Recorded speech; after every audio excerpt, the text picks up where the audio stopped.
खुलुमबाय स्टुडियो आं रबिन बसुमतारी। बे समाव बिपिएफ दोलोनि गेदेर खहा।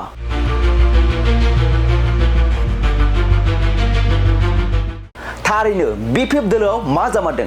मानि जाहोनाव दोलो नागारनानै सानफा एफा गुगाबोगासिनो दं बिपिएफ दोलोआ?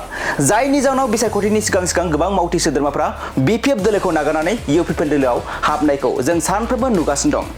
नंगौ, जों बयबो मिथिगौ दि बे समाव बिटिसि बिसायख'थिया जानो थाखाय गेजेराव सानब्रैल' थारसै एबा बोहैथि दाननि 22 खालार खालिनो बिटिसि बिसायख'थिया जागोन।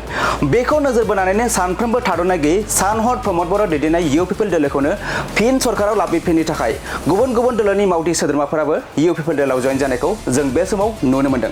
थिग बेबायदिनो 11 नं बावखुंग्रि बियाबनि सिङाव थानाय साउथ इस्ट बासबारि प्राइमारि बिपिएफनि धनेश्वर गयारीजों गोबाव बोसोर नांथाबनानै खामानि मावनाय साबा गोख्रों मावथिफोरा बिपिएफ दोलोखौ नागारनानै 11 नं बावखुंग्रि बियाबनि बिजाथि रनजित बसुमतारी बिथांखौ गोबां भटनि फारागथियाव देरहासार खालामनो थाखाय टिसिएलसिसि मासिगिरि आरो बावखुंग्रि ब्लक कमिटिनि इउपिपिएलनि भाइस प्रेसिडेन्ट सन्जय नार्जारी बिथांनि नुजाथिनायाव इउपिपिएल दोलोआव जगदान जाफैदों।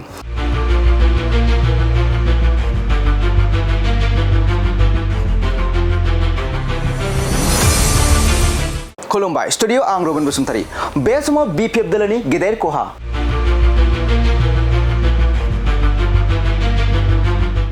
थारैनो बिपिएफ दोलोआव मा जामारदों? मानि जाहोनाव दोलो नागारनानै सानफा एफा गुगाबोगासिनो दं बिपिएफ दोलोआ? जायनि जाहोनाव बिसायख'थिनि सिगां गोबां मावथि सोद्रोमाफ्रा बिपिएफ दोलोखौ नागारनानै इउपिपिएल दोलोआव हाबनायखौ जों सानफ्रोमबो नुगासिनो दं। नंगौ, जों बयबो मिथिगौ दि बे समाव बिटिसि बिसायख'थिया जानो थाखाय गेजेराव सानब्रैल' थारसै एबा बोहैथि दाननि 22 खालार खालिनो बिटिसि बिसायख'थिया जागोन। बेखौ नोजोर बोनानैनो सानफ्रोमबो थाद'नाय गैयै सान-हर प्रमद बर' दैदेननाय इउपिपिएल दोलोखौनो फिन सरकाराव लाबोफिननो थाखाय गुबुन दोलोनि मावथि सोद्रोमाफोराबो इउपिपिएल दोलोआव जयेन जानायखौ जों बे समाव नुनो मोन्दों।